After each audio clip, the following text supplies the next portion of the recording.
Retuit Ràdio, un espai de trobada per connectar la totalitat dels membres de la comunitat educativa.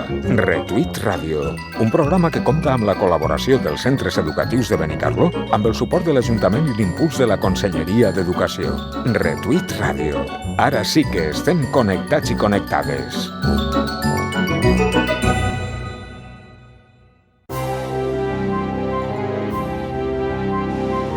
Bon dia a tots i a totes. Benvinguts i benvingudes a un nou programa de Retuit Ràdio. Avui, divendres, una vegada més, comptem amb la participació de diferents centres educatius de la nostra localitat.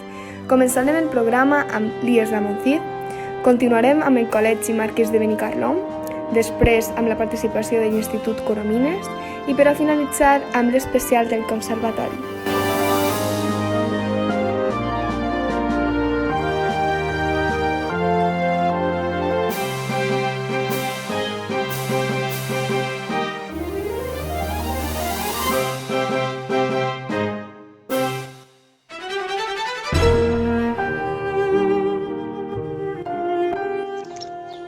Quatre del 5 del 2020.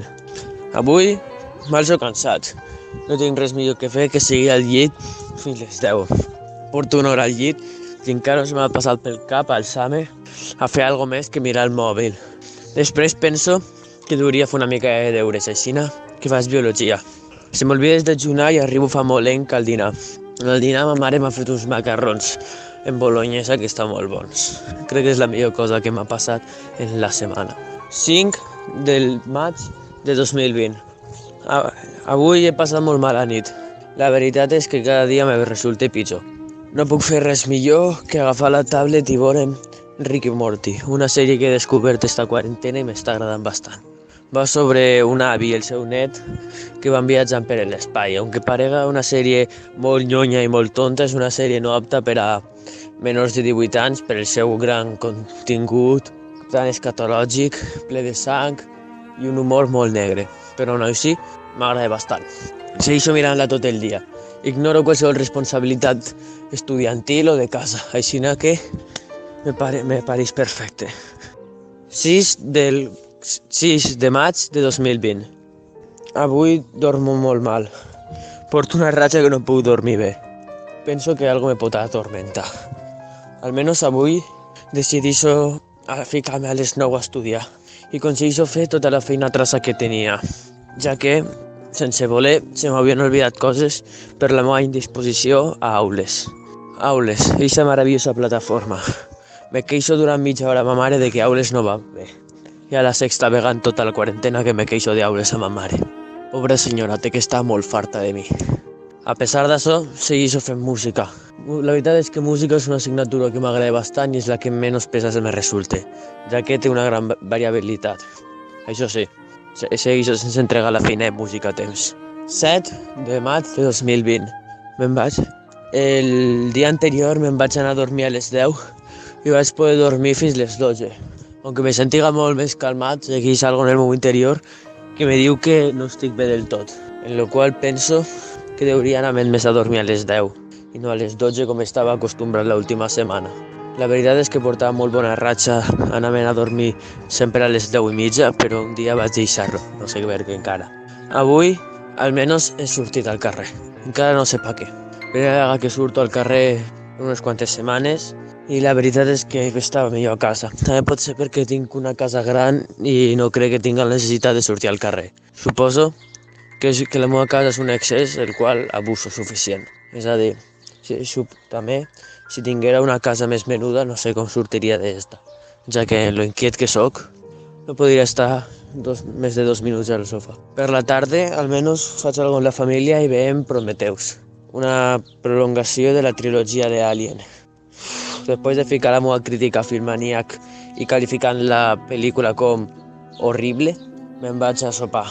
Seguim comentant al sopar la pel·lícula i tots pensem que són les pitjors pel·lícules d'Alien. I després penso en altres sagues que han ensillat algunes pel·lícules com aquesta, que l'únic que fan és treure diners. Almenys me'n vaig a dormir a les 11, però no puc dormir-me fins les 12 i pico. Així que sí, això està bastant malament. 8 de maig de 2020. No faig res en especial. Porto uns dies que tenia una mica de mocos però encara podia estar bé. Però avui ha sigut el pitjor. A més, se m'ha caigut el mòbil i se m'ha escatxarrat la pantalla. Me tocarà gastar-me 200 euros més en un altre mòbil, el qual no necessito. A part d'això, no faig res en especial. No crec que necessiti fer res. Estic en aquests dies del mes, en aquests dies de la setmana, que com és fin de setmana no tinc que fer res més. Per la nit, és veritat que no estic molt en la família, però almenys podem veure un capítol de la sèrie que comentava abans de Rick i Morty. Mon pare i ma mare estan en contra d'aquesta. 9 del maig de 2020. Com segueixo en cap de setmana, aunque en veritat per mi els caps de setmana són més extensos que per al de la resta, per mi el cap de setmana inclou el divendres, el qual tampoc se treballa. Este dissabte tampoc faig res en especial, ja que estic en cap de setmana. És la millor moral de vida que tinc i suposo que m'ajuda bastant a desconnectar una mica dels deures que m'emanen de l'institut. No faig res en tot el dia i estic jugant a l'ordinador una bona estona. 10 de maig de 2020. Almenys avui és el cumpleaños de mon germà. Estic bastant emocionat. Sempre he tingut molt d'apreci. Això sí, després de fer-li el pastís i algun que altre regal, mos quedem sense fer res i comentem una mica la infantesa d'aquest. Sempre he tingut molta estima a mon germà, aunque a vegades se portarà mal en mi. No sé, és algo una mica estrany. Me'n vaig a dormir molt tard, sobre la 1 o les 2, i segueixo sense dormir. Estic tota la nit mocant-me, ja que no puc fer res millor. Segueixo pensant en què fer per als mocs. Fi.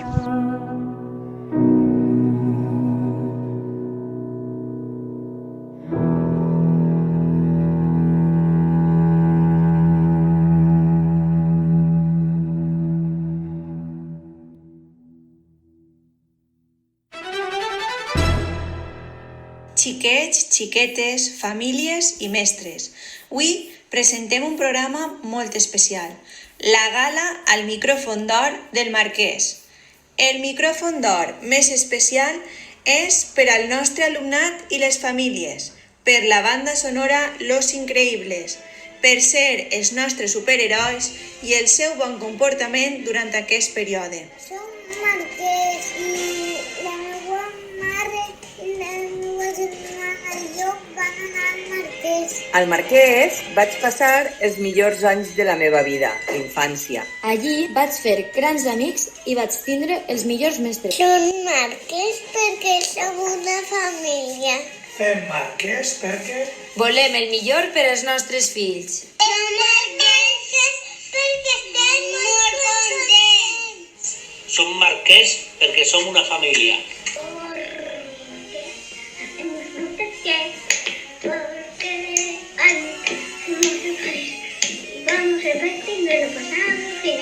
Som el Marquès, aprenem jugant, un col·legi en naturalesa, con uns professors genials i con uns amics con bon corazón. Estudiem, aprenem i ballem, m'encantem. I fem Marquès, recuperant totes les tradicions i participant en totes les festes. Fent projectes, amistats i fent pinya. Som integració. Som propers. Som familiars. Som innovadors. Som formació. Som Marquès. Som Marquès perquè disfrutem aprenent a la nostra escola. Fem Marquès perquè celebrem les nostres festes amb molta il·lusió. Som Marquès perquè ens agrada la nostra escola. Fem Marquès perquè entre tots construïm la nostra escola. Som Marquès. M'agrada perquè he conegut molts amics i els professors són molt bons. Fem Marquès! Perquè m'agraden les festes del meu col·le, com per exemple Santa Catalina. Som Marquès perquè aprenem i ens divertim amb els companys i amb els mestres. Fem Marquès perquè pensem que una bona educació a casa i un bon ensenyament a l'escola és la combinació perfecta per a fer dels nostres fills unes persones respectuoses amb el món. Som Marquès perquè fem amistats. Fem Marquès, fem família. Fem marquès perquè treballem i aprenem a través de les noves tecnologies i també ens divertim. Som marquès perquè en aquests temps de canvi ens toca col·laborar tots junts en l'educació a casa dels nostres fills. Som marquès perquè treballem tots junts i ens divertim aprenent. Fem marquès perquè encara que estiguem a casa seguim en contacte per les redes socials. Fem marquès perquè som els que som, ens estimem i ens amatem molt!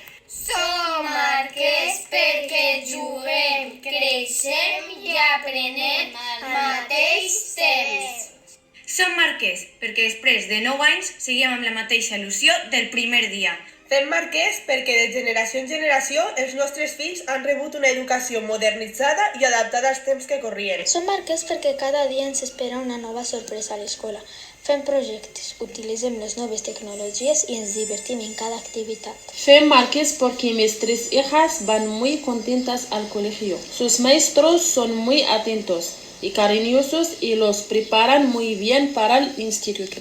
I ara passarem a donar els micròfons d'or als mestres de l'escola. Micròfon d'or al cicle d'infantil per la banda sonora original de Matilda, pels contacontes, els reptes, mostres d'estima i carinyo cap a l'alumnat.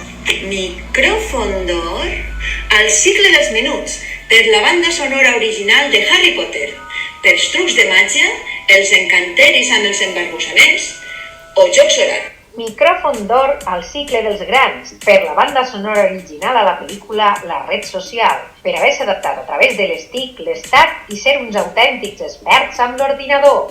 Micròfon d'or als especialistes per la banda sonora Señor, dame paciencia, per haver rebut i reenviat correus i treballs que no eren d'ells i haver estat a tots els grups de família i tindre el mòbil saturat. Micròfon d'or als especialistes de NESE per la banda sonora original de Campeones per ajudar i estar pendent de l'alumnat. Micròfon d'or especial a l'equip directiu per la banda sonora original de l'equip A per haver treballat de valent i haver mantingut la comunitat educativa unida durant tot aquest temps. Hem arribat al final i aquesta gala ja s'ha acabat. Marquesets i marquesetes, vos trobarem molt a faltar. Molts besets i bon estiu. Adeu! Avui, a Retuit Ràdio, des del Colomines, llegirem els textos guanyadors del concurs de relat breu Jaume Gozalvo. Hola, sóc la Llagut Espinosa de primer de Sosé i amb aquest relat vaig guanyar el primer premi de la meva categoria del concurs de relat ràpid i breu en valencià dedicat a Jaume Gozalvo. Josep no recordava res del que li havia passat. Es trobava prop d'un petit estany, en la clariana d'un frondós bosc mediterrani ple de pins, carrasques i amb el soroll de les olives de fons. No havia vist mai aquell paratge, però li resultava familiar. Es sentia perdut, desconcertat i cansat. No sabia com havia arribat fins allí. Va tractar d'alçar-se, però les cames li feien figar. Amb els seus 13 anys de vida mai s'havia sentit així de confós i vulnerable. Només recordava una sensació semblant quan li van donar la notícia de la mort del seu iaio Joan. D'això feia molt temps, quan Josep només tenia 5 anys. És curiós que enmig de tanta confusió li vinguera al cap la figura del seu avi Joan. La seva ment es va il·luminar amb un record molt llunyà. Estava agafat de la mà del seu iaio, passejant per aquell mateix bosc, amb un somriure d'orella a orella, buscant les petjades d'un porc senglar. Al recordar aquells moments, el seu cor es va inundar de pau i tendresa, però, amb el record dels moments que va passar amb Joan, es va deixar de sentir perdut i vulnerable. Es va aixecar amb una mirada empoderada i sense dubtar un instant, com si alguna força desconeguda l'espentara, es va dirigir a l'estany. Va mirar les transparents aigües i va veure reflectida la figura del seu avi, amb un somriure profund i amb el seu característic rostre arrugat, com la soca d'un vell oliver.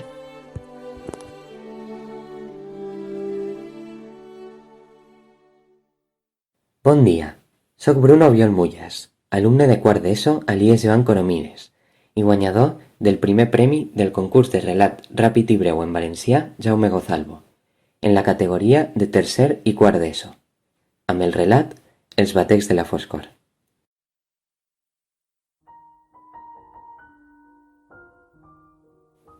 Josep no recordava res del que li havia passat. Tot era fosc, estava tombat en un sol fred i humit. Les mans li tremolaven i el cor li bategava d'una forma quasi real. Sentia por. No sabia on era, ni com havia acabat allí, però sabia que no li portaria res de bo. Va seguir immòbil durant un temps que li van parèixer hores, o fins i tot dies. Havia perdut el sentit del temps i començava a preguntar-se si estava viu. Però, si realment estava mort, per què el seu cos seguia bategant amb tanta força? Així doncs, va intentar incorporar-se. Va alçar un poc el cos, però de seguida va sentir un fort dolor al seu cap. Va decidir anar amb més compte. Després de diversos intents, va aconseguir quedar-se en peu. Va mirar al seu voltant. Res, només la foscor. No sabia el que havia de fer. La por volia que fugia lluny, però a la vegada no el deixava moure's. Amb molt d'esforç va col·locar un peu davant de l'altre i va seguir així fins que es va adonar que caminava. Llavors es va preguntar on anava, però no va parar. La foscor començava a fer formes al seu voltant. S'arremolinava com si de grosses serps es tractara, i en aquell moment la va sentir. No sabia com, però va sentir la foscor com si fora una altra part del seu cos. I aleshores es va preguntar si el seu cor encara bategava.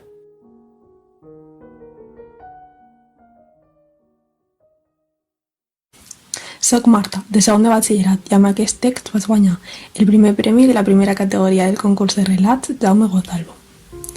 Es titula Horror. Josep no recordava res del que li havia passat. Sentia un dolor persistent a la part de darrere del cap i un xilit a les orelles que el mantenia totalment desconnectat de la realitat. Quan va aconseguir incorporar-se, va mirar al seu voltant i va veure la imatge que el perseguiria per a sempre. Una dona jeia al seu costat. Prompte es va adonar que no respirava. Les llàgrimes van començar a brollar-li, tant que per uns moments no va ser capaç de veure l'horror en què s'havia convertit tot allò que hi coneixia. Els edificis del seu carrer estaven pràcticament derruïts i caminar per allí es feia realment complicat. Els cotxes havien quedat sepultats per les runes, la carretera i les voreres s'amagaven quasi per complet a la visió. Tot passava al seu voltant a càmera lenta. De sobte, escoltà un crit. Era un home que, fins i tot amb les restriccions d'aquell moment, situava sobre l'edat del seu pare. Quan va haver arribat fins on estava, no va gosar preguntar-li si sabia què havia passat. Les paraules tampoc li sortien. Aquell home el va agafar en braços i va ser just en aquell moment quan Josep es va desmaiar. La seva ciutat havia sigut massacrada, però, tot i que va ser l'últim bombardeig d'aquella guerra, també seria l'experiència que més el definiria a partir de llavors, sent l'únic supervivent menor de 5 anys.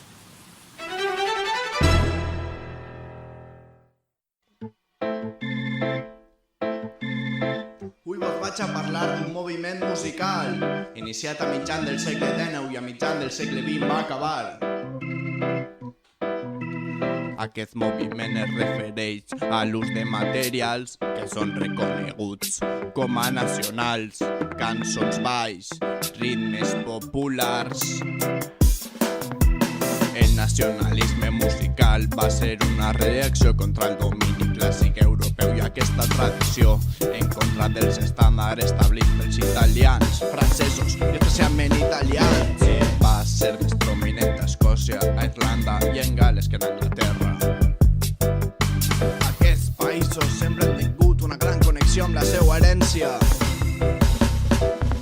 Nacionalisme al Regne Unit, Holst, Villiers, Joseph Parry. Nacionalisme al Regne Unit, Vaughan, Elgar i Mackenzie. Hi ha diferents compositors que van destacar. Mackenzie, Villiers, Parry no van triomfar tant. De Elgar, Vaughan, Holst us vaig a parlar. Per Edgar William Elgar vaig a començar. Va néixer el 1857 a Broadhead, prop de Worcester. El seu pare tenia una tenda on venia partitures i instruments. En la seva família i els seus amics hi havia molt de talent. Començà a fer obres per a cors i festivals. La primera presentació del Somni de Gerontus va ser un fracàs. Afortunadament, Julius Bruce li va ajudar i Elgar a Alemanya va triomfar. Altres obres com Variacions Enigma i les marxes de pompa i circumstància van agradar i mestre de la música de sa majestat britànica el van nombrar. Nacionalisme al Regne Unit. Holst, Villiers, Joseph Parry. Nacionalisme al Regne Unit. Vaughan, Elgar i Mackenzie. El successor d'Elgar va ser Vaughan Williams, nascut el 1872. Aquest va estudiar en la Universitat de Cambridge i en el Royal College of Music de Londres. Parry i Villiers li van ensenyar i en Brooke i Ravel va finalitzar. Va recopilar cançons folclòriques angleses. Gràcies a això, molta de la seva música està inspirada en aquestes. S'atacapa l'arjó desconeguda i la fantasia sobre un tema de tallis van triomfar. Amb aquesta se li va donar el reconeixement internacional. Algun ballet i gran quantitat de música orquestral. De Holst anem a parlar per a finalitzar. Discípul de Villiers, va ser com el seu mestre del folklore, un apassionat. El 1903 es va començar a dedicar a ensenyar, primer en Dulwich, més tard en Morley College, i va acabar en Col·legio Real. Filosofia i la cultura hindú. Es va interessar en la seva música, o va reflexar. La seva obra més famosa va composar la suite dels planetes, va desplegar. Nacionalisme al Regne Unit. Holst, Villiers, Joseph Parry. Nacionalisme al Regne Unit. Vaughan, Elgar i Mackenzie. Nacionalisme al Regne Unit. Holst, Villiers, Joseph Parry. Nacionalisme al Regne Unit. Vaughan, Elgar i Mackenzie. I bé, així donem per finalitzat el programa del divendres. Esperem que us hagi agradat moltíssim. Gràcies als participants i també gràcies als que escolten, que sou una part fonamental del nostre projecte. Adeu!